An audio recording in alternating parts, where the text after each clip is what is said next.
सहना भवतु सहनौ भुनक्तु सह वीर्यङ्करवावहै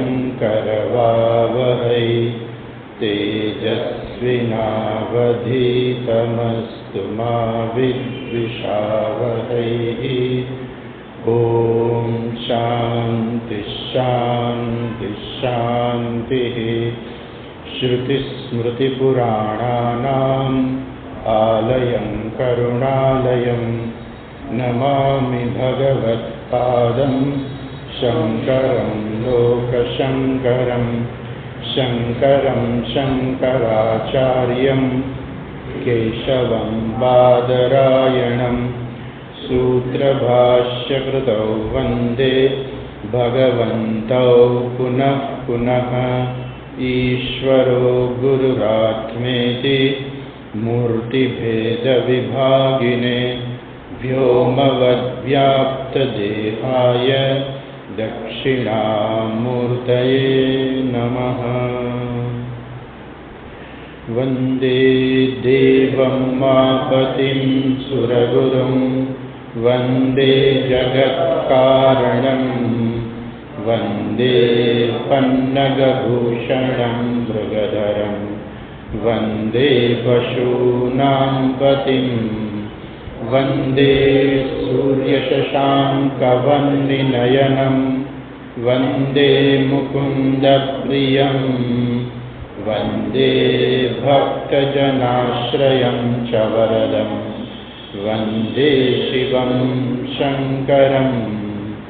गजाननं भूतगणाधिसेवितं कपित्थजम्बूफलचारुभक्षणम् उमासुतं शोकविनाशकारकं नमामि विघ्नेश्वरपादपङ्कजं। श्रीपुष्पदन्त उवाच। 20वां श्लोक।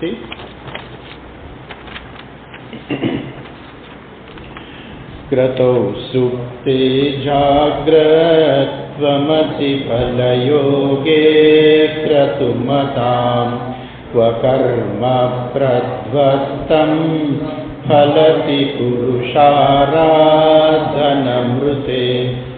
अतस्त्वां सम्प्रेक्ष्य क्रतुषु फलदान प्रतिभुवम् श्रुतौ श्रद्धां बद्ध्वा कृतपरिकरः कर्मसु जनः।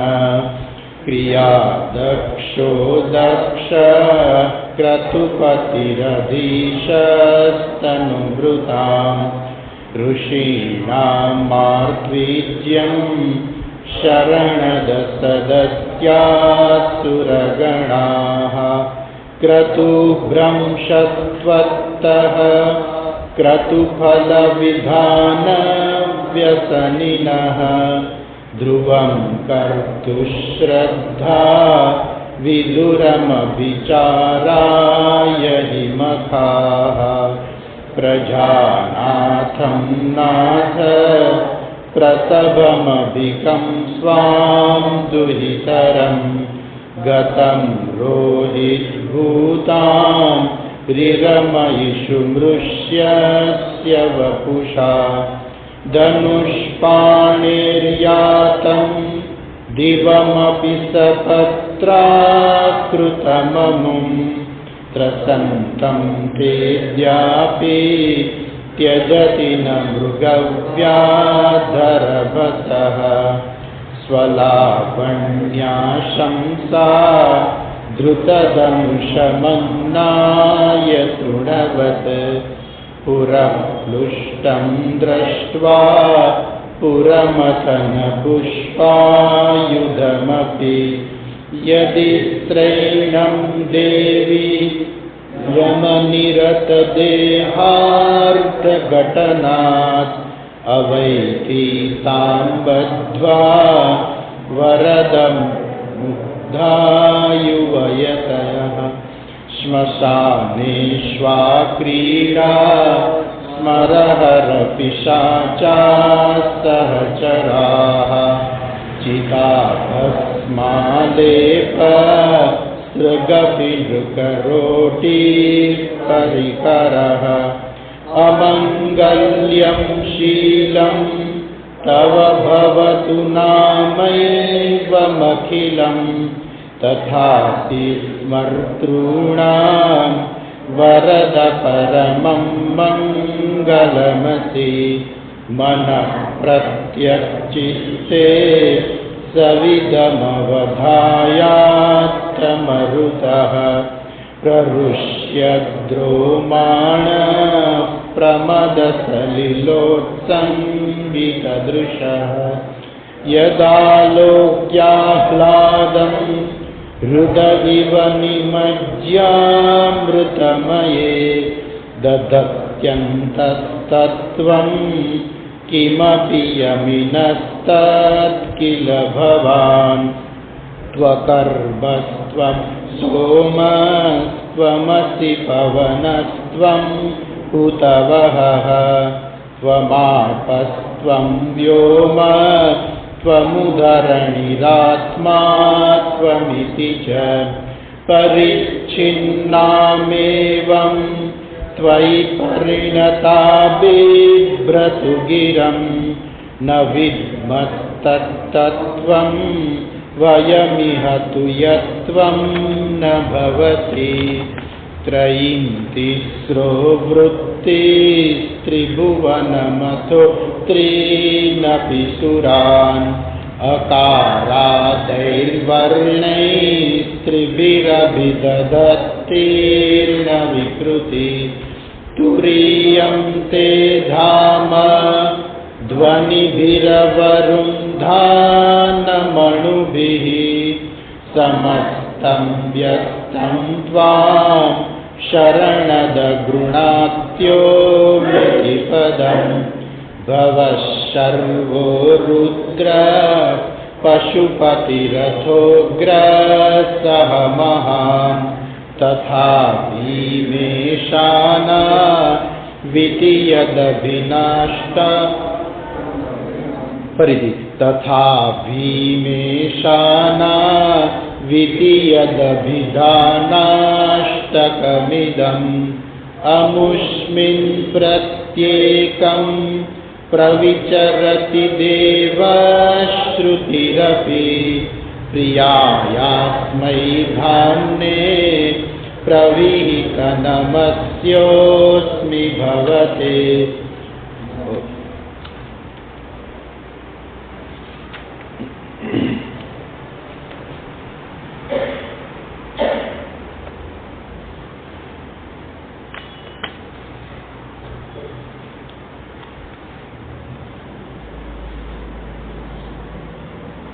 ગઈકાલ આપણે 27મું ને 28મું શ્લોક લીધા હતા. 27મા શ્લોકની અંદર ઓમકારની ચર્ચા કરે છે. ઈશ્વર સગુણ રૂપે અને નિર્ગુણ રૂપે જે રહેલા છે એનું એક પ્રતીક છે એ ઓમકાર છે. એટલે શાસ્ત્રની અંદર ઓમકારનું ખૂબ જ મહત્વ છે. પ્રતીક અને પ્રતિમા ગઈકાલે આપણે જોયું. એ ઓમકાર છે એ પ્રતીક છે, પ્રતિમા નથી. અને એ સગુણ અને નિર્ગુણ બંનેનું પ્રતીક છે. મોટાભાગે બધા પ્રતીક હોય છે માત્ર સગુણનું જ પ્રતીક હોય છે. જેમ કે આપણે ગઈકાલે આપણે જોયું કે સિક્કો જે છે એ સોનાનો હોય, ચાંદીનો હોય, સ્ટીલનો હોય, ગમે તે આપણે પૂજામાં રાખી શકીએ. રૂપિયાનો સિક્કો છે, 5નો ગમે તે સિક્કો હોય, પણ એ જે સિક્કો જે છે એ લક્ષ્મીજીનું પ્રતીક છે. અને લક્ષ્મીજી છે એ શું છે? સગુણ બ્રહ્મ છે, નિર્ગુણનું પ્રતીક નથી. એવી રીતે એ ગણપતિ છે તો બ્રાહ્મણો હોય પૂજા કરાવે તો સોપારી હોય, જેમ કે આ સોપારીની અંદર તમે ગણપતિનું આવાહન કરો, બરાબર છે. અથવા તો હળદરનો ગાંઠિયો હોય તો એમાં ગણપતિનું આવાહન કરે. નથી ગણપતિની મૂર્તિ તો એમાં કરી શકાય છે, પરંતુ એ ગણપતિનું આહવાન કરીએ ત્યારે ગણપતિનું પ્રતીક બની જાય છે. અને એ ગણપતિનું પ્રતીક છે પણ એ શું છે? એ સગુણ બ્રહ્મનું પ્રતીક છે. એટલે જે બીજા બધા પ્રતીકો જે છે એ બધા સગુણ બ્રહ્મના પ્રતીક છે. જ્યારે અહીંયા ઓમકાર જે છે એ બંનેનું પ્રતીક છે. સગુણ બ્રહ્મનું પણ પ્રતીક છે, નિર્ગુણ બ્રહ્મનું પણ પ્રતીક છે. સગુણ એટલે શું કે જેની અંદર કંઈક ગુણ રહેલા છે. સગુણ એટલે સગુણ, જેમાં કંઈક ગુણ છે, ગુણ સહિત એ સગુણ. એટલે અહીંયા શું બતાવે છે કે જે આ ત્રણ વર્ણ છે એ અકારાદિ ત્રણ વર્ણો જે છે, અકાર ઉકાર મકાર, આ જે ત્રણ વર્ણ જે છે એ શું છે?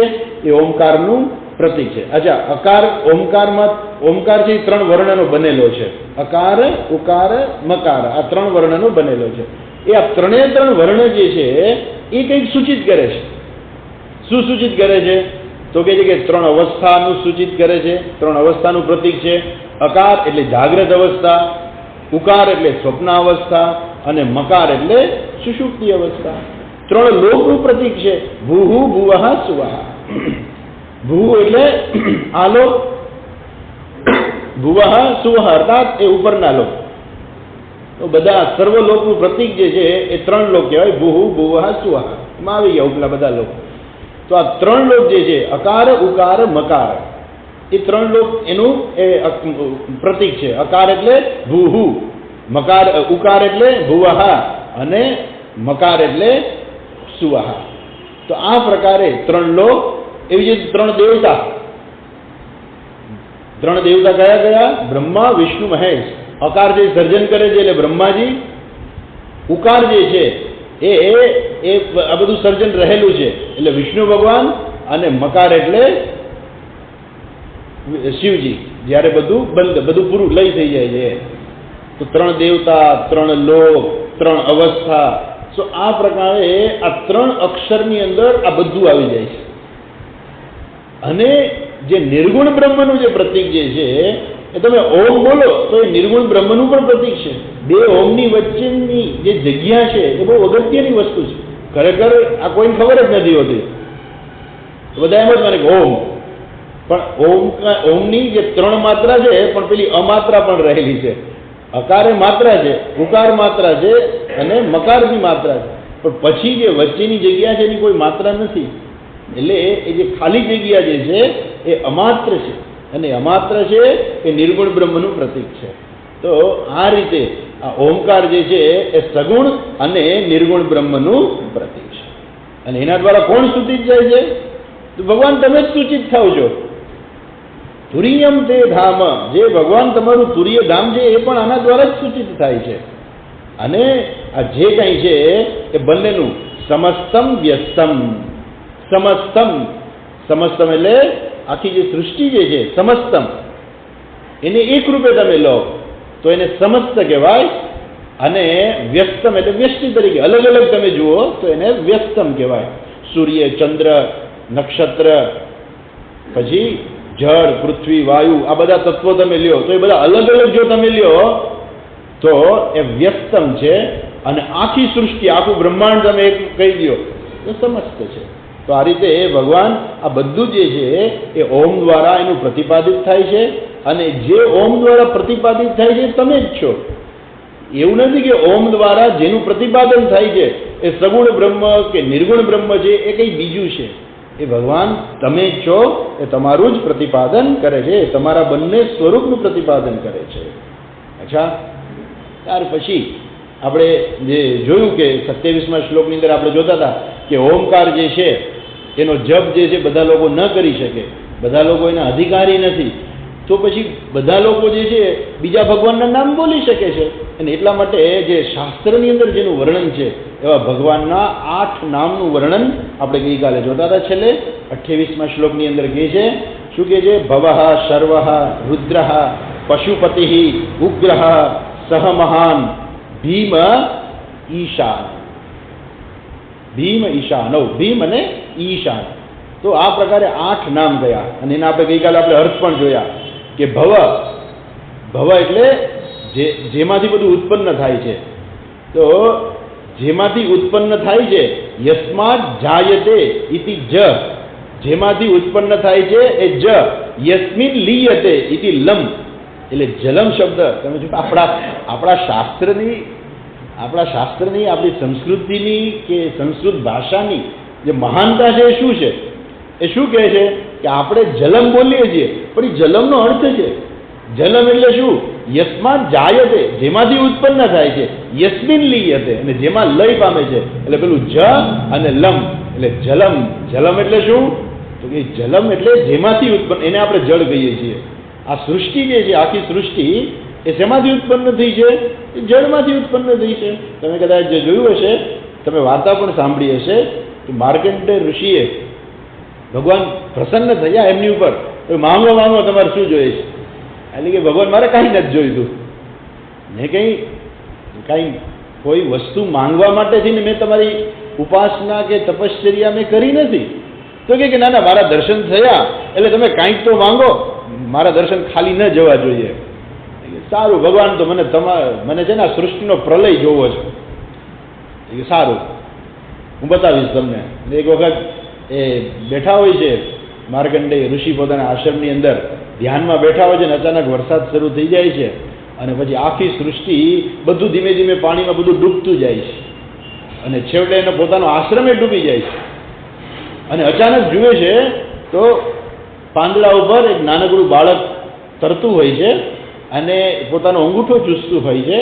અને જ્યારે એ જોવા જાય છે માર્કંડેય ઋષિ, તો એ એની અંદર જતા રહે છે, અને અચાનક જોયે છે તો કાંઈ નથી બાળક, નથી વરસાદ, પોતાના આશ્રમમાં જ છે, એક પાણીનું છાંટોય નથી પડ્યો. પછી સ્વપ્નની અંદર ભગવાન આવીને એને કહે છે કે તે કહ્યું હતું ને કે મારે પ્રલય જોવો છે. આ પ્રલય એટલે શું? કે જે સૃષ્ટિ આપણે જોઈએ છીએ, જે સ્થૂળ સૃષ્ટિ છે, એ આખી સૃષ્ટિ જળની અંદર લીન સમાઈ જાય. એટલે આપણે જે બધા તત્વોની ચર્ચા જોઈએ છીએ એમાં આકાશ, આકાશાદ વાયુ, વાયો અગ્નિ, અગ્નિરાપ, અદ્ય પૃથ્વી, પૃથિવ્યામ ઔષધય. જો એ જળમાંથી પૃથ્વીની ઉત્પત્તિ થઈ છે, એટલે જેમાંથી ઉત્પત્તિ થઈ હોય એ એમાં જ લય પામે. એટલે જેમાંથી ઉત્પત્તિ થાય અને જેમાં લય પામે એને જળ કહેવામાં આવે છે. જે આપણે જગત જોઈએ છીએ, યસ્માત જાયતે યસ્મિન લીયતે ઇતિ લમ, યસ્માત જાયતે ઇતિ જ, યસ્મિન લીયતે ઇતિ લમ. એટલે જલમ એટલે શું? તો કે જેમાંથી આ સૃષ્ટિ બહાર આવી છે, આ જે સ્થૂળ પૃથ્વી જે છે જેમાંથી બહાર આવી છે. તો આ પ્રકારે હજુ બીજી એક કથા મને યાદ આવે છે કે જેની અંદર ભગવાન જે છે વરાહનું સ્વરૂપ ધારણ કરે છે, વરાહરૂપ છે. અને વરાહરૂપ જે પૃથ્વી છે એ ભગવાન શેમાંથી એને બહાર કાઢે છે? જળમાંથી. એ આખી વાર્તા જે કથા છે એનું પ્રતીક છે કે જળમાંથી આ પૃથ્વી બહાર આવી, અર્થાત જળમાંથી પ્રગટ થઈ. જળમાંથી એ પૃથ્વી તત્વની ઉત્પત્તિ છે એ સૂચન કરે છે. એનીવે એ જે ભવ એટલે શું? એ જળ તત્વ. પછી કે છે શર્વ, શર્વ એટલે આ પૃથ્વી તત્વ કે છે શર્વ. પછી છે રુદ્ર, રુદ્ર એટલે કે આ ભગવાન, એટલે રુદ્ર એટલે ભગવાન, એમ કે ભગવાન શિવજી છે ને બહુ ગુસ્સાવાળા છે, એવું કે ભગવાન શિવજી છે બહુ ગુસ્સાવાળા.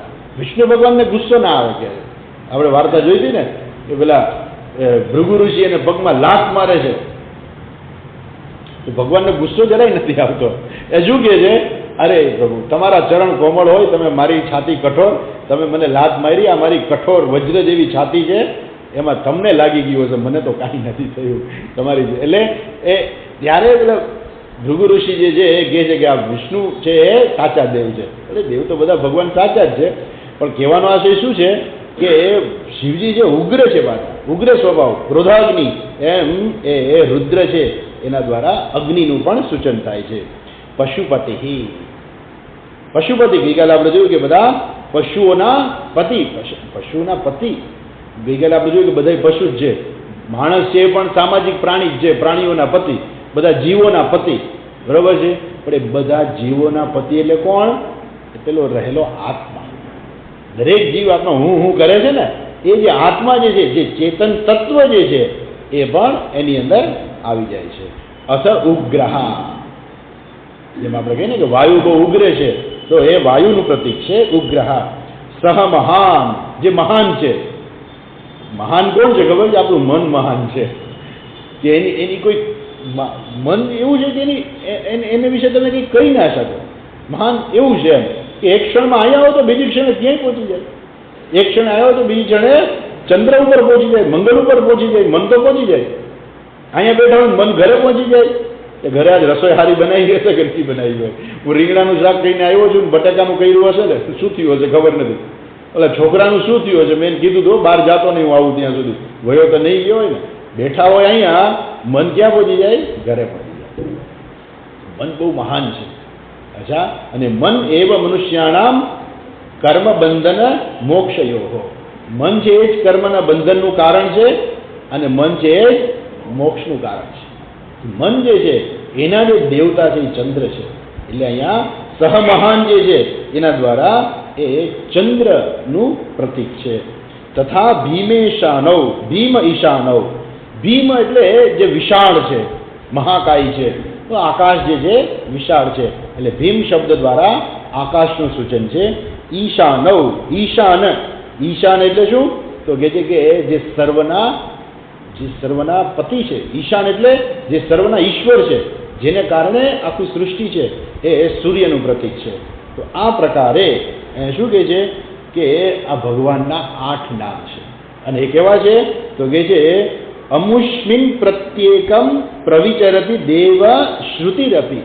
એ દેવ શ્રુતિ અપી. શ્રુતિ એટલે શાસ્ત્ર. શાસ્ત્ર પણ આ 8 નામનું વિધાન કરે છે કે ભગવાનના આ 8 નામ છે. એ શાસ્ત્રમાં પણ આનું વિધાન છે. એટલે આ નામ જે છે ભગવાનના જ છે બધા, અને ગમે તે નામ લઈ શકાય. પણ ઓમકારનો જે જપ જે છે, આગળ આપણે જોયું કે ઓમકારનો જપ કરવા કરતાં આ બધા ભગવાનના નામોનો જો જપ કરીએ તો એનાથી વધારે ફાયદો થતો હોય છે. અચ્છા, પ્રિયાયાસ્મૈ ધામને પ્રવિહિત નમસ્યોસ્મિ ભવતે. અસ્મિ એટલે હું, પ્રવિહિત નમસ્ય.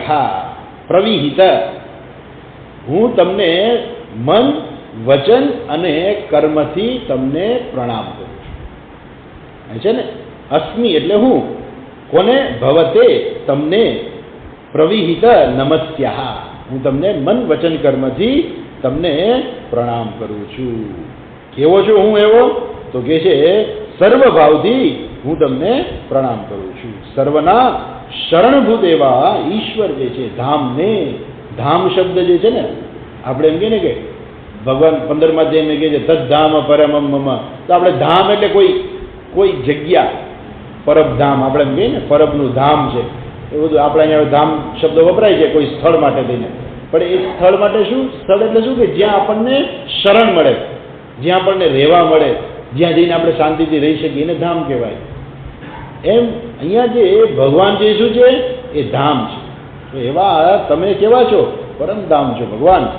પ્રિયાયાસ્મય ધામને, તમારું ધામ કેવું છે? અત્યંત પ્રિય એવું તમારું ધામ છે. એવા મારા વડે હું તમને નમસ્કાર કરું છું. મારા વડે તમને નમસ્કાર થાય છે, અથવા તો હું તમને નમસ્કાર કરું છું. અને આ ધામને એટલે માત્ર આપણું પોતાનું ધામ નથી. શું કહે છે? સર્વનું શરણ ઈશ્વર જ છે. ભલે અમુક લોકો માનતા હોય ઈશ્વરમાં, અને અમુક લોકો નથી માનતા હોતા, પણ એ માનતા હોય કે ન માનતા હોય, અંતે બધાનું શરણ ઈશ્વર જ છે. અચ્છા,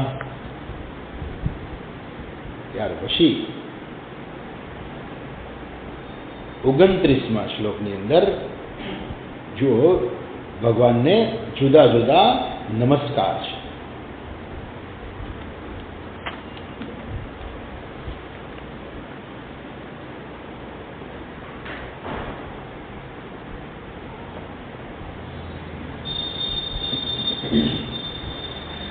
નમો નેદિષ્ઠાય,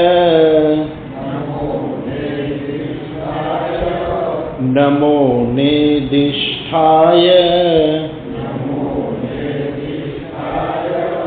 પ્રિયદવદવિષ્ઠાય ચ નમઃ.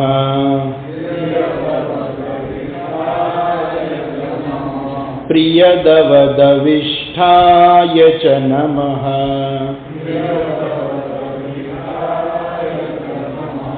નમઃ ક્ષોદિષ્ઠાય,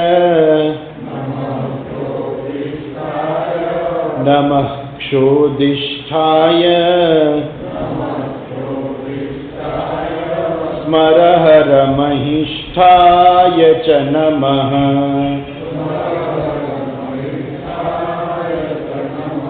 स्मर हर महिष्ठाय च नमः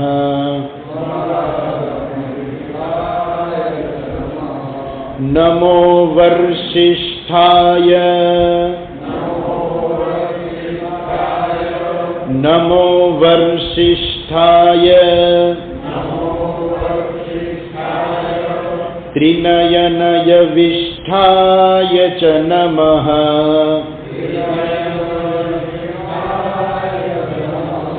त्रिनयनयविष्ठाय च नमः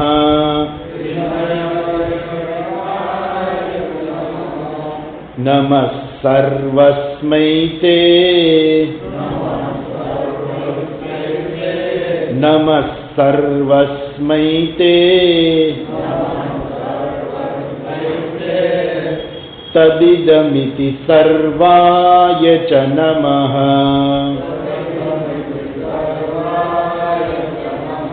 तदिदमिति सर्वाय च नमः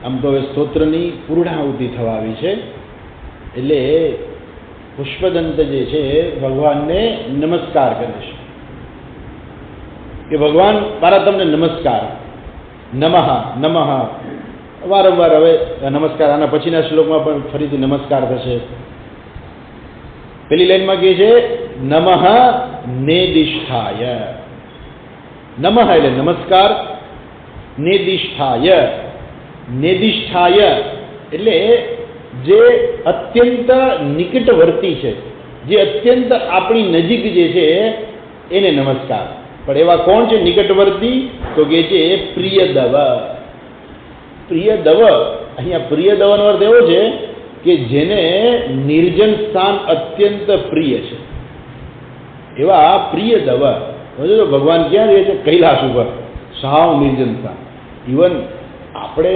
અત્યાર સુધી આપણે જે મનમાં નિર્જન સ્થાન સમજતા હોય ને તો આપણે એમ કહીએ કે ક્યાં રહેવું ભગવાન પણ કહે છે ને કે નિરાશીર્યત ચિત્તાત્મા ત્યક્ત સર્વ પરિગ્રહ તો નિરાશીર્યત ચિત્તાત્મા યોગી યુંજિત સપતમ આત્માનમ રહસી સ્થિત એકાકી યત ચિત્તાત્મા નિરાશીર પરિગ્રહ એ ભગવાન પણ કહે છે કે એક એકાંત સ્થાનમાં રહેવું જોઈએ ભગવાન શિવજી તો હંમેશા એકાંત સ્થાનમાં જ રહે છે અને એ એકાંત સ્થાન પાછું કેવું છે ખબર છે કૈલાસ પર્વત કૈલાસ પર્વતની આજુબાજુમાં એક પણ ઝાડવું નથી આપણે સામાન્ય રીતે આપણે નિર્જન પ્રદેશ એટલે આપણે માનતા હોય કે જ્યાં કોઈ રહેતું ના હોય નિર્જન જ્યાં જન ના હોય રહેતું ના હોય પણ જંગલમાં જઈએ તો જંગલના પ્રાણીઓ તો હોય ને ભલે ને કદાચ સિંહ વાઘ ન હોય બરોબર છે પણ ખિસકોલી તો હોય વાંદરા તો હોય ને એને આપણે આમ જોઈએ તો નિર્જન સ્થાન કહીએ પણ અહીંયા તો ભગવાન શિવજીનું નિર્જન સ્થાન કેવું છે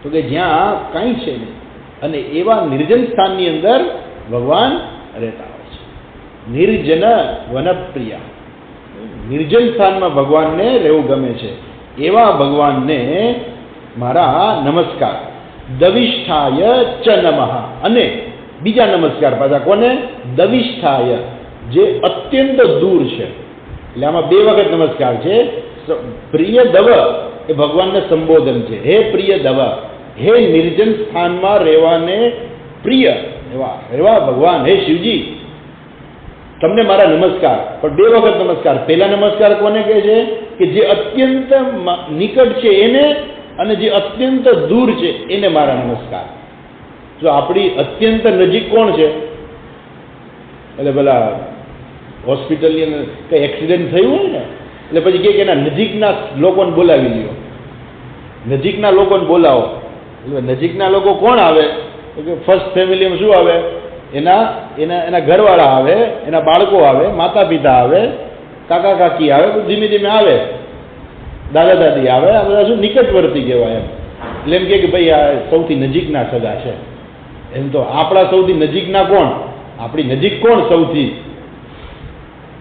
સૌથી નજીક ખરેખર કોઈ હોય તો શું છે આમ નજીક શબ્દ છે ને એ ખરેખર તો સાપેક્ષિત શબ્દ છે આપણે એમ કહીએ કે ભાઈ બહુ નજીક છે બહુ નજીક એટલે કેટલું નજીક કહેવાય નજીક જે છે એ તમે શબ્દ વાપરી શકો કે ભાઈ ચંદ્ર છે ને એ બહુ નજીક છે સૂર્ય કરતા.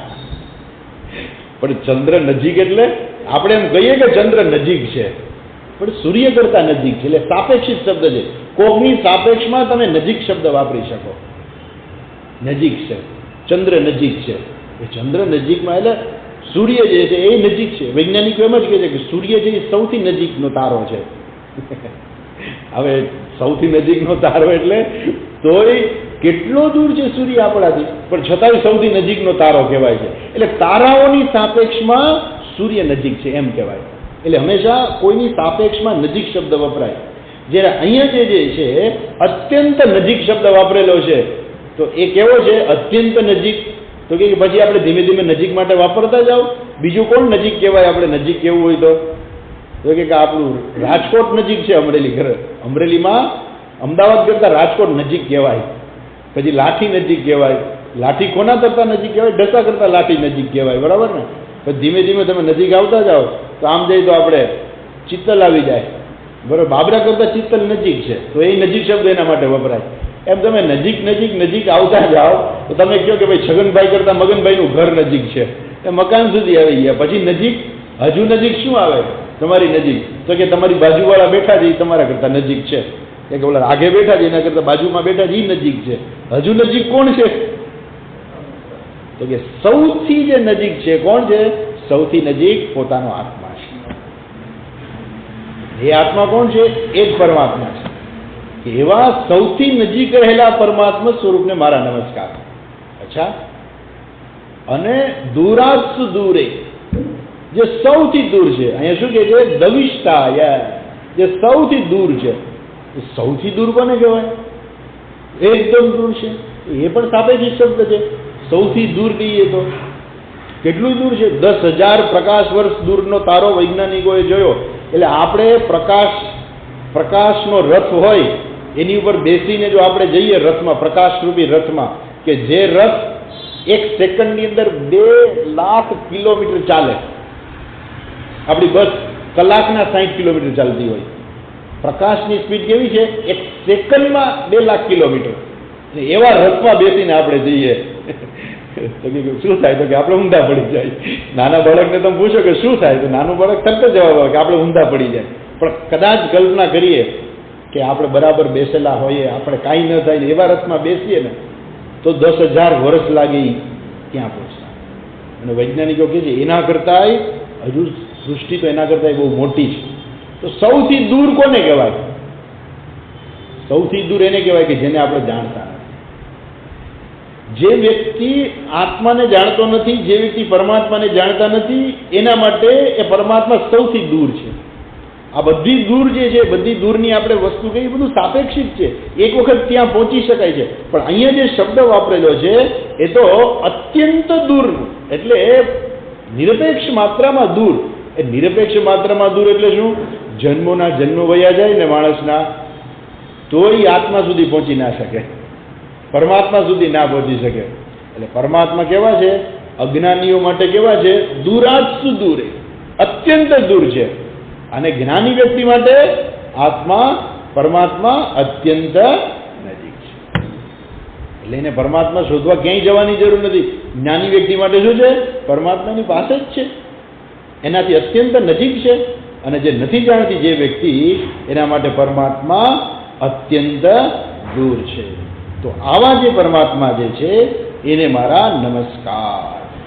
પછી બીજી લાઈનમાં કહે છે નમઃ ક્ષોદિષ્ઠાય સ્મરહર મહિષ્ઠાય ચ નમઃ. નમઃ ક્ષોદિષ્ઠાય. ક્ષોદિષ્ઠાય એટલે શું કે છે અહીંયા?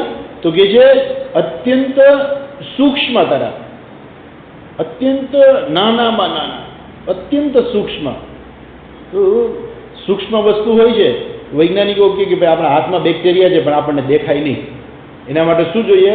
સૂક્ષ્મ દર્શક યંત્ર જોઈએ. બીજા શબ્દમાં કહીએ તો માઇક્રોસ્કોપ જોઈએ. બરાબર? ઇંગ્લિશમાં શબ્દ છે માઇક્રોસ્કોપ. તો સૂક્ષ્મ દર્શક યંત્ર, ગુજરાતીનું એવું થાય સૂક્ષ્મ દર્શક યંત્ર. અને એમાં આપણે જોઈએ તો આપણા હાથમાં જે બેક્ટેરિયા હોય ને એ દેખાય. હા, જો આટલા બેક્ટેરિયા છે હાથમાં, ચાલતા ચાલતા દેખાય બેક્ટેરિયા. તો પછી એના કરતાં સૂક્ષ્મ છે. શું છે? અણુ સૂક્ષ્મ છે.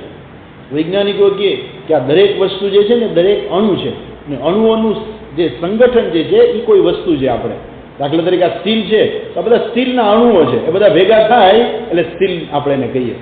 એક સ્ટીલનો અણુ છે એટલો બધો સૂક્ષ્મ હોય કે એને આવું માઇક્રોસ્કોપ છે એ કામ ન લાગે.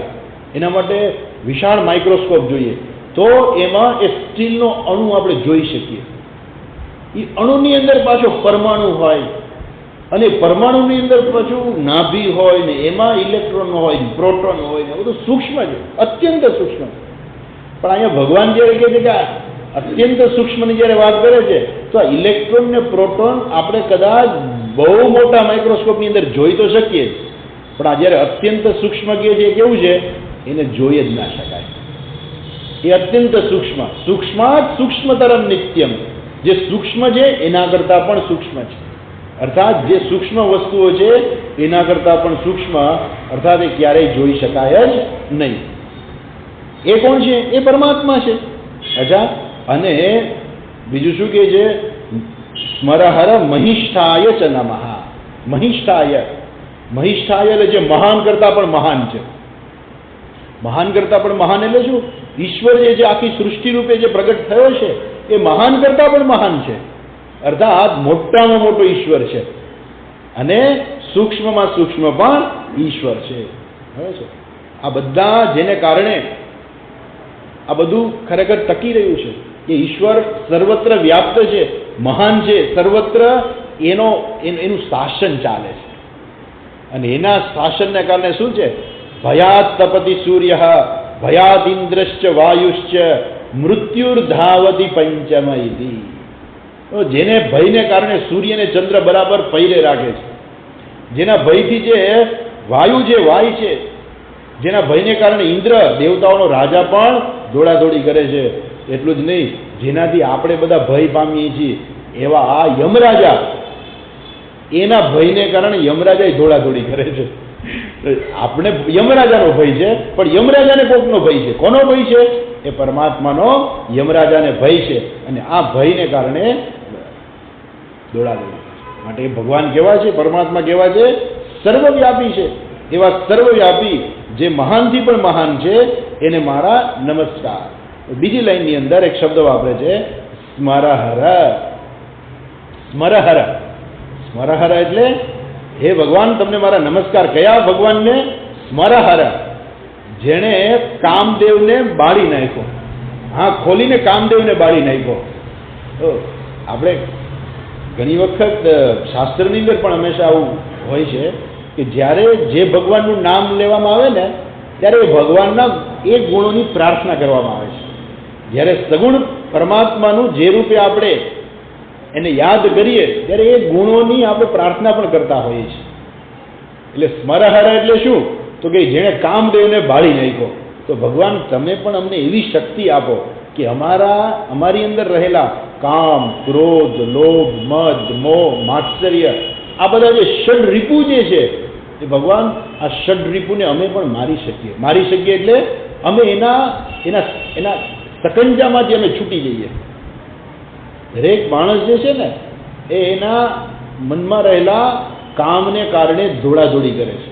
મનમાં કંઈક કામના રહેલી છે. આખું જગત જે દોડાદોડી કરે છે બધામાં શું છે?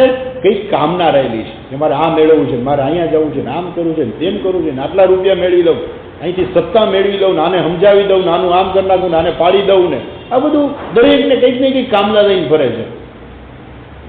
અને એ કામનાને કારણે જ સંસાર છે. એટલે એ સ્મરહર, ભગવાન તમે તો કામને બાળી નાખો. આ કામમાંથી જ ક્રોધ ઉત્પન્ન થાય છે. કામ, ક્રોધ, અને એને કારણે જ બધા રાગ દ્વેષ છે. તો આ જે છે ભગવાન સ્મરહર, હે સ્મરહર, તમે શું કરો? તમે મારી આ કામનાઓ જે છે, મારી આ તૃષ્ણાઓ છે, મારા આ રાગ દ્વેષ જે છે ભગવાન તમે એને દૂર કરો. હે સ્મરહર, તમને નમસ્કાર. ક્ષોધિષ્ઠાય મહિષ્ઠાય ચ નમઃ. મહાનથી મહાન અને સૂક્ષ્મથી પણ સૂક્ષ્મ છે એવા પરમાત્માને મારા નમસ્કાર. આગળ કહે છે, નમો વર્ષિષ્ઠાય ત્રિનયન યવિષ્ઠાય ચ નમઃ. ત્રિનયન, હે ત્રિનયન. આપણે બધાને બે આંખો છે, ભગવાનને 3 આંખો છે, બરાબર ને? બે આંખો તો આપણે છે જ, એટલે આપણે ખબર છે કે આ જગત જોવા માટે બે આંખો જરૂરી છે, પણ ભગવાન પાસે એક ત્રીજું પણ નેત્ર છે, એટલે ભગવાનને ત્રિનેત્ર કહેવાય છે. એ ત્રીજું નેત્ર 2 અર્થમાં છે. એ છે એ ત્રીજું નેત્ર જ્યારે ખોલે, આપણે એવું સાંભળ્યું છે કે ભગવાન શિવજીએ જાણે ત્રીજું નેત્ર ખોલી નાખ્યું. જ્યારે કેદારનાથની અંદર આ બધો પ્રલય થયો ત્યારે બધું છાપામાં આવતું હતું કે ભગવાને પોતાનું ત્રીજું નેત્ર ખોલ્યું. ત્રીજું નેત્ર ખોલ્યું એટલે શું? ભગવાને બધાનો સંહાર કર્યો. આ સૃષ્ટિનો સંહાર કરવા માટે ભગવાન પોતાનું ત્રીજું નેત્ર ખોલે છે. આ સૃષ્ટિનો સંહાર કરવા માટે એ 2 પ્રકારનો સંહાર છે. એક સ્થૂળ સંહાર છે અને એક સૂક્ષ્મ સંહાર છે. સ્થૂળ સંહાર છે એ તો આ સૃષ્ટિ આપણે જે જોઈએ છીએ, જે ભગવાને સર્જન કર્યું છે ને એનો નાશ કરે ત્યારે ભગવાન પોતાનું ત્રીજું નેત્ર ખોલે છે ને એમાંથી અગ્નિ બહાર આવે છે ને આખી સૃષ્ટિને બાળી નાખે છે, બરાબર? અને ત્રીજું નેત્ર છે એ જ્ઞાનરૂપી ચક્ષુ છે. જ્ઞાનરૂપી ચક્ષુથી શું થાય છે? આખું જગત બળી જાય છે. જ્યારે જ્ઞાનરૂપી ચક્ષુ પ્રાપ્ત થાય જે વ્યક્તિને, એટલે આપણે એને કહીએ કે એને ત્રીજું નેત્ર પ્રાપ્ત થયું. તો ત્રીજું નેત્ર એટલે એ જ્ઞાનરૂપી નેત્ર જે ભગવાન પાસે તો છે જ. એટલે આપણે ભગવાનને પ્રાર્થના કરીએ છીએ કે ભગવાન આવું ત્રીજું નેત્ર તમે અમને પણ પ્રદાન કરો, કે જેના દ્વારા અમે આ ઈશ્વરનું જગત છે એને તો આપણે કાંઈ ન કરી શકીએ, એને આપણે બાળીને ભસ્મ ના કરી શકીએ, પરંતુ આપણું જે વ્યક્તિગત જગત જે છે એને તો આપણે બાળી શકીએ. બાળી શકીએ એટલે શું? એનું મિથ્યાત્વનું આપણને જ્ઞાન થાય. બાળી શકવું એટલે શું? એનું મિથ્યાત્વનું જ્ઞાન થાય. ને પછી જગત રહેતું નથી. નરસિંહ મહેતાએ કહ્યું ને કે જાગીને જોઉં તો જગત દિશે નહીં. નરસિંહ મહેતાનું ત્રીજું નેત્ર ખુલી ગયું. ભગવાને એને ત્રીજું નેત્ર આપ્યું જ્ઞાનરૂપી, અને જ્ઞાનરૂપી નેત્ર ખુલી ગયું તો એને જાગીને જોઉં તો જગત દિશે નહીં. તો એને જગત દેખાતું નહોતું. પછી કંઈ દેખાતું જ નહોતું. ખાવા પીવાનું બધું શું થયું? એને કપડાનું શું થયું? એના ચંપલનું શું થયું? ગમે એના ચંપલ પહેરીને વયા ગયા. પછી નરસિંહ મહેતા કે મને કંઈ દેખાતું જ નથી, મારા કોના બીજા કોના જે હાથ આવ્યા પહેરીને વયા ગયા. એવું છે નહીં. જગત દેખાતું હતું, દેખાતું હોવા છતાંય નરસિંહ મહેતા એવું કહે છે કે જાગીને જોઉં તો જગત દિશે. એ જ્ઞાનરૂપી ચક્ષુ જે છે એ ત્રીજું નેત્ર છે. હે ત્રિનયન, તમે મને ત્રીજું નેત્ર મને પ્રદાન કરો, મને જ્ઞાન પ્રદાન કરો, જેથી હું મારું પોતાનું જે વ્યક્તિગત જગત છે એને પણ હું બાળી શકું. એવા હે ત્રિનયન, તમને મારા નમસ્કાર. કેવા? નમો વર્ષિષ્ઠાય. વર્ષિષ્ઠાય એટલે સૌથી વૃદ્ધ, અને યવિષ્ઠાય સૌથી યુવાન. તો ભગવાન બે છે, સૌથી વૃદ્ધ છે ને સૌથી યુવાન પણ છે. સૌથી વૃદ્ધ શેના માટે છે? એટલે કે આપણે વૃદ્ધ કોને કહીએ? આપણે કહીએ ને કે વૃદ્ધ છે જે વૃદ્ધ હોય, જે આપણા કરતા જેના પહેલા જન્મ થયો હોય એને વૃદ્ધ કહેવાય.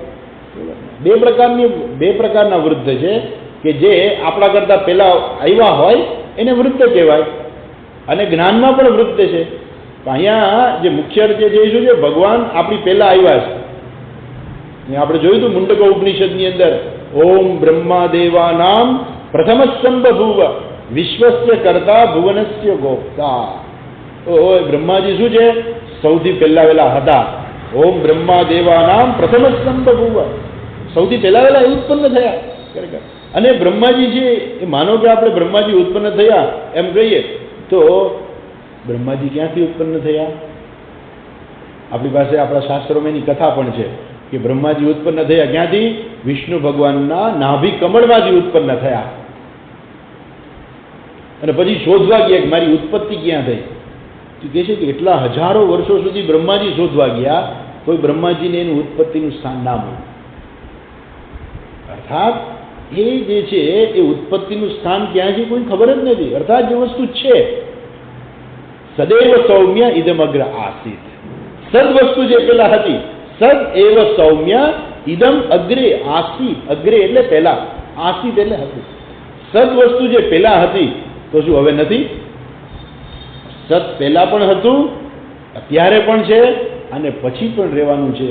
જે ત્રણેય કાળની અંદર રહે છે એ સત છે, અને એટલા માટે એ સતમાંથી જ આ બધું ઉત્પન્ન થયું છે. વિશ્વસ્ય કરતા ભુવનસ્ય ગોપ્તા. તો આખા વિશ્વનું સર્જન બ્રહ્માજીએ કર્યું છે, અર્થાત સૌથી વૃદ્ધ છે કોણ છે? તો આપણે કદાચ જે બ્રહ્માજી છે, તો બ્રહ્માજી પણ ઈશ્વરની જ અભિવ્યક્તિ છે.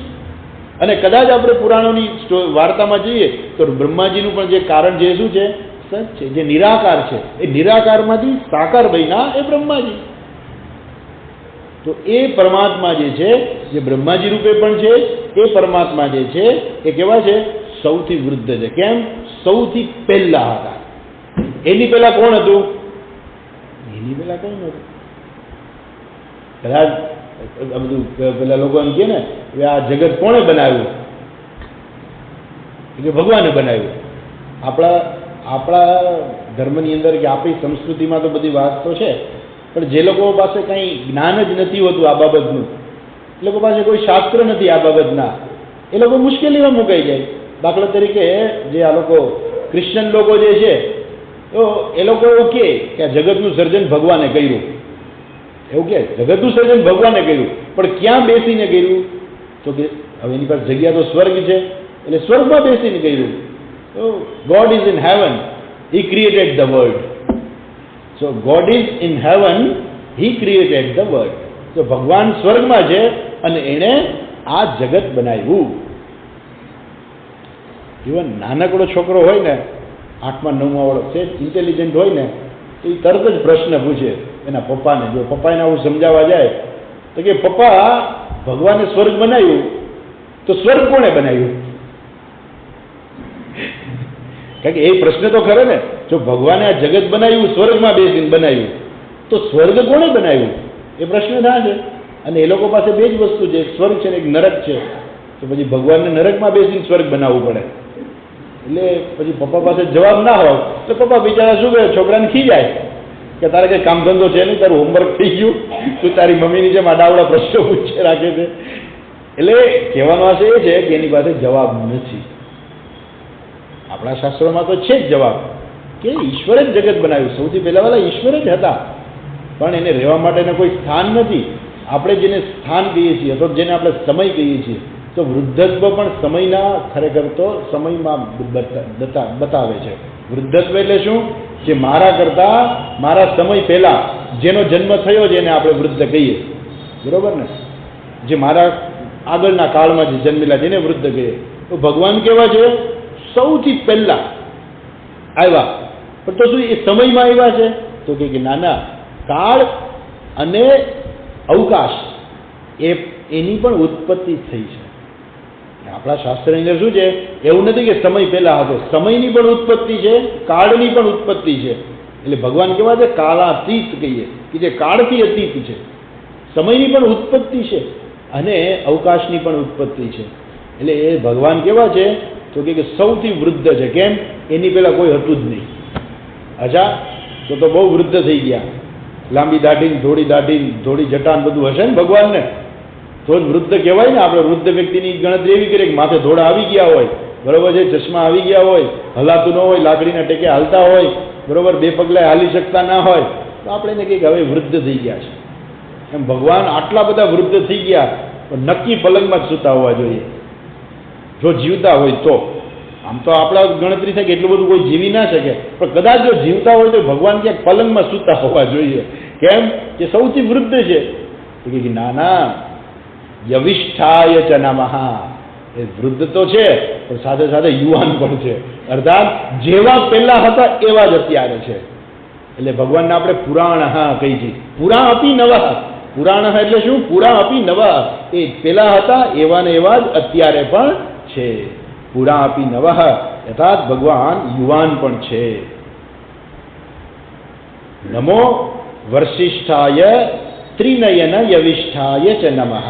આગળ કે છે નમઃ સર્વસ્મૈ તે તદિદમિતિ સર્વાય ચ નમઃ. અહીંયા ભગવાનને ફરી એક સંબોધન છે, સર્વાય. જે સર્વ સ્વરૂપ જે છે એ સર્વાય. ખરેખર જે આપણા શાસ્ત્રનું વાક્ય છે ને, ઈશાવાસ્યમ ઇદમ સર્વ, જે કંઈ છે બધું ઈશ્વર જ છે. ઈશ્વર સર્વરૂપ છે. ખરેખર તો એકેય રૂપ એવું નથી કે જે ભગવાનનું ના હોય. દરેક રૂપ ભગવાનનું છે. સારું હોય કે ખરાબ હોય, બધું જ ભગવાનનું જ છે. સર્વરૂપ ભગવાનના જ છે. એટલે એ જે કંઈ છે બધું ઈશ્વર છે. આ જગતની અંદર જે કંઈ સારું છે, થતું શું હોય છે કે આપણને સારું સારું ગમતું હોય ને એટલે બધી જ જગ્યાએ સારાનું વર્ણન કરે કે જે આ સારું છે ભગવાન છે, આ સારું છે ભગવાન છે, આ સારું છે ભગવાન છે. પરંતુ જેવો તમે વિચાર કરો, ભગવાન એવું જ ઈચ્છે કે તમને વિચાર કરતા મૂકવા જોઈએ. જ્યાં સુધી તમે વિચાર નથી કરતા ત્યાં સુધી ભગવાન એની મર્યાદામાં જ રહે છે. શું મર્યાદામાં રહે છે? કે ભગવાન બહુ સારા છે, ભગવાન બહુ સારા છે, ભગવાન બધા ભક્તોનું ધ્યાન રાખે, ભગવાન જે ભક્તને શરણે આવે ભગવાન એનું બધું વાત સાચી છે. ભગવાન એવા જ છે, ભગવાન બધાનું ધ્યાન રાખે છે, સારામાં સારા છે, બધું સારું છે તો બધું ભગવાન છે. જે કંઈ છે કે ભગવાનની કૃપા છે. કોઈને ખૂબ સંપત્તિ મળે, બરોબર, કંઈ સારો બિઝનેસ થાય, એમ કે ભાઈ આ વર્ષે અમને આટલા રૂપિયા મળ્યા, ભગવાનની કૃપાથી આ વર્ષની અંદર અમને આટલા રૂપિયાનો નફો થયો. દિવાળી આવી હવે તો આપણે દિવાળીનું મહત્વ ઓછું થઈ ગયું. ગવર્મેન્ટ ઓલું માર્ચ મહિનાનું એન્ડિંગ કરી નાખ્યું ને ત્યારથી દિવાળીનું મહત્વ ઓછું થઈ ગયું. તો પેલા બધા ચોપડા લખતા, દિવાળીએ ચોપડાનું પૂજન કરે, ચોપડા લખતા. હવે બિચારા વેપારીઓ લખે છે, ચોપડા પૂજને કરે છે, પણ એ ઓલું માર્ચમાં સાચું થાય, ત્યાંથી શરૂ થાય. એટલે માર્ચ મહિનો આવી ગયો એટલે બધા લોકો પણ વેપારીઓ દિવાળી આવે ને એટલે હિસાબ કિતાબ કરે કે ભાઈ આ વર્ષની અંદર આપણને કેટલો નફો થયો. પછી નફો થયો હોય તો શું કે બસ ભગવાનની કૃપા છે. આપને મળે કે સ્વામીજી આપની કૃપા છે. ના ના, ભગવાનની કૃપા છે, ભગવાનની કૃપાથી આટલો નફો થયો. પણ કોઈ એમ કહે છે કે ભગવાનની કૃપાથી ખોટ ગઈ. હે, એવું કોઈ નહીં કે. કેમ નહીં કે ભગવાનની કૃપાથી ખોટ ગઈ? એવું કેમ નહીં કે? એવી કોઈનામાં હિંમત નથી. ભગવાન એવું ઈચ્છે છે કે જ્યાં સુધી વ્યક્તિમાં આવી હિંમત ન આવે ત્યાં સુધી ભગવાન માત્ર પોઝિટિવ રૂપે જ ભગવાન આપણી સામે આવે. એટલે જે કંઈ થયું તો આપણે કંઈ ભગવાનની કૃપા છે, ભગવાનની. પણ કોઈને ત્યાં કંઈ ખરાબ થયું હોય, કોઈ કે સ્વામીજી આ વર્ષે તો ધંધામાં બહુ ખોટ ગઈ, આપણે હશે ભગવાનની કૃપા. એવું કહી શકીએ આપણે? નહીં, એવું આપણે ના બોલી શકીએ. એ બોલીએ તો એ ખરાબ કહેવાય, એવું બોલાય નહીં, ના બોલાય. પણ જે થયું છે ઈશ્વરની કૃપાથી જ ખરેખર થયું છે, પણ એવું બોલાય નહીં. એટલે ભગવાન એ શું કહે છે કે હું કોણ છું? હું સર્વ છું, જે કાંઈ છે બધું હું છું. એ તમે એને જેને કહીએ કે આપણે પેલો બેક્ટેરિયા કે વાયરસ કહીએ, એ પણ ભગવાન જ છે કે જે બેક્ટેરિયા વાયરસ દુનિયાને ધ્રુજાવી દે છે. આજ હજારો વર્ષોથી બેક્ટેરિયા અને વાયરસ આખી દુનિયા ઉપર રાજ કરે છે. આજની તારીખમાં ભલભલા વૈજ્ઞાનિકો ધ્રુજી જાય છે, ભલભલી સરકારોને ધ્રુજાવી નાખે છે, ભલભલા લોકોને ધ્રુજાવી નાખે છે. એ કોણ? એક આ નાનકડો વાયરસ, હાવ નાનકડો છે. હજી સુધી એની ઉપર કોઈ વૈજ્ઞાનિકો સંપૂર્ણપણે કંટ્રોલ નથી કરી શક્યા. ખરેખર શાસન હોય તો એ લોકોનું જ શાસન છે, બેક્ટેરિયા અને વાયરસનું જ શાસન છે. આપણા શરીરની અંદર પણ તમે જુઓ બેક્ટેરિયા અને વાયરસ જ છે, અસંખ્ય રહેલા છે આપણી અંદર. આ તો આપણે જોઈ નથી શકતા, પણ જો ભગવાન આપણને એની આંખ આપે ને આપણે જો જોઈ શકીએ તો આપણને ખબર પડે કે મારા શરીરની અંદર આટલા બધા બેક્ટેરિયા, એનું જ શાસન ચાલે છે. એ સૂક્ષ્મમાં સૂક્ષ્મ છે કે જે શાસન ચાલે છે અને જે બધાને હેરાન પણ કરી શકે છે એ ભગવાન એ છે. અને જે કંઈ વિરાટ જે છે, જે સૂર્ય ચંદ્ર તારા છે, એ પણ એ ઈશ્વર છે. સર્વરૂપ અહીં કે છે હે સર્વરૂપ સર્વાય, હે ભગવાન તમે સર્વરૂપ છો, સર્વરૂપની અંદર બધું જ આવી જાય છે. તો આવા સર્વરૂપાય નમઃ સર્વસ્મય, સર્વસ્મય આવા સર્વાત્મ રૂપ જે છે એવા ભગવાન તમને નમસ્કાર. તદ ઇદમ ઇતિ. હજુ આ પુષ્પદંત જે છે એ કોઈ સામાન્ય નથી ગંધર્વ, કેમ કે ભગવાન માટે આવા શબ્દો વાપરે છે. તદ ઇદમ ઇતિ, એ તદ પણ છે ને ઇદમ પણ છે. તદ ઇદમ, ઇદમ એટલે આ આપણે કોને કહી શકીએ કે જેને આપણે જોઈ શકીએ એને આ કહી શકીએ ઇદમ. ઇદમ રૂપે જે જોઈએ છે એ પણ ભગવાન છે. અને તત, તત એટલે તે એટલે કોણ? તે પરમાત્મા, તે બ્રહ્મ. એ બ્રહ્મ છે. તત એ તત પણ છે અને ઇદમ પણ છે. તત ઇદમ ઇતિ, જે તત પણ છે અને ઇદમ પણ છે. ઇદમ એટલે શું કહીએ આપણે કે આ સ્ટીલની ડીશ, તો આપણે આ શબ્દ વાપર્યો ને, આ માઇક, આ ઘડિયાળ, તો જેના માટે આપણે આ શબ્દ વાપરીએ છીએ ને એ પણ ભગવાન છે. અચ્છા, અને તત એટલે તે એટલે શું કે જેને આપણે જોઈ નથી શકતા, જે આપણા માટે પરોક્ષ જે છે એના માટે પણ જે પરોક્ષ છે એ પણ પરમાત્મા છે. અને ઇદમ એટલે આ એટલે હું પોતે જે અત્યંત નિકટવર્તી જે છે, અપરોક્ષ, સાક્ષાત અપરોક્ષ છે, એ પણ પરમાત્મા છે. નમઃ સર્વસ્મૈ તદ ઇદમ ઇતિ સર્વાય ચ નમઃ. ત્યાર પછી હજુ 30મા શ્લોકની અંદર ફરીથી નમસ્કાર છે. આપણે આવતીકાલે જોઈશું.